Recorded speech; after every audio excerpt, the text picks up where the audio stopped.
Hey guys, John here. So welcome back to another episode of the show. I was actually going to go outside and record today, but the temperature around here dropped dramatically, so it's pretty cold and windy out there. So we're going to keep it inside today. But wanted to talk to you today about how to get freelance clients to pay you more. And this came from a question that I got over on YouTube on a video of mine. So the commenter said, how do you get the clients to pay you for your larger fee versus the guy who will do it for 300? And this is a fairly common question that I get it quite a bit.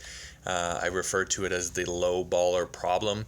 And so what I want to share with you today is just a really simple way for not only dealing with low ballers, but also being able to raise your freelance prices at will and not really have clients balk too much about it or think twice about it. And it really all starts with a change in how you think about it. So I'd ask you a couple of questions to consider, right? Because I think you could probably answer this question on your own. So why do people pay for a Rolex watch when you have a Timex that you can get for 10 or 20 bucks that tells time just the same, right? Why do people pay for Rolexes? And people pay for Rolexes every single day. So why do they do that? Or why buy a nice car when you can have some clunker that will get you from point A to point B just fine? Why pay for the nicer car? If you need a mechanic, do you choose the lowest price with no consideration to quality? Or do you think about quality? Do you look for sort of an even mix? So the point I'm trying to make here is that people pay more for things all the time. We do it every day. You probably do it every single day. And so all you really have to do is look at your own buying habits and the reasons why you do what you do.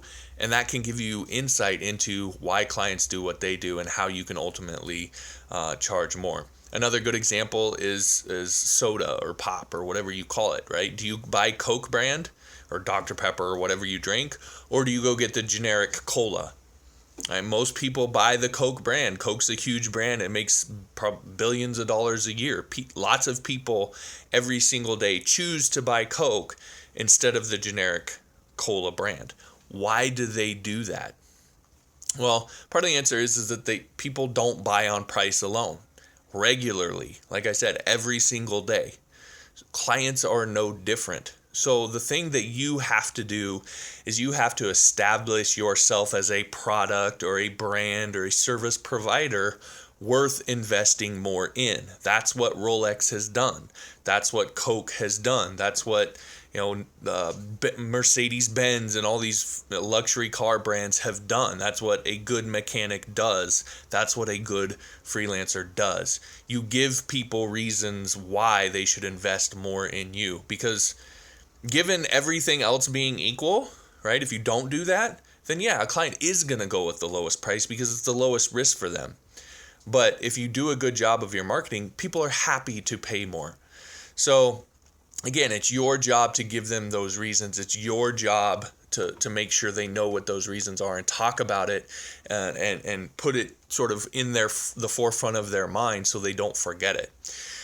One last way to sort of think about this is, if you need a medical procedure, right, and you came across a doctor's office, and out front the office had a beat up old sign, it was half broken off, the parking lot was all cracked and crumbling, the building was in disrepair, the front door had a crack in it, right? If you saw that and this place just sort of looked like a bad place, would you get your procedure there, even if they had the lowest price? Again, I think most people would say probably not. Okay, so that is your answer. That's the answer to the question, how do you get people to spend more with you? You make yourself look like that nice, clean, pristine office, so to speak, right? You show people why you are worth more. And then you also talk about what can happen when someone spends less on a freelancer, whatever freelancing you do, if you're a developer, what can happen if you hire a cheap developer and all the bad things that can happen as a result of that you sort of get what you pay for. So it's your job as the marketer of your freelance business to talk about these things, to not to assume that your potential clients know these things, okay? And if you do that, and you do it well, then clients will pick you over the guy who will do it for $300 because they don't want to risk their site with that person. And that's not to talk derogatory about anybody or what people charge or whatever. All of us, no matter what we charge, should be looking for ways to position ourselves as better, as higher quality, as someone that can be trusted more, as more reliable, right? It ultimately comes down to the client experience. And that's what's going to allow you to charge more.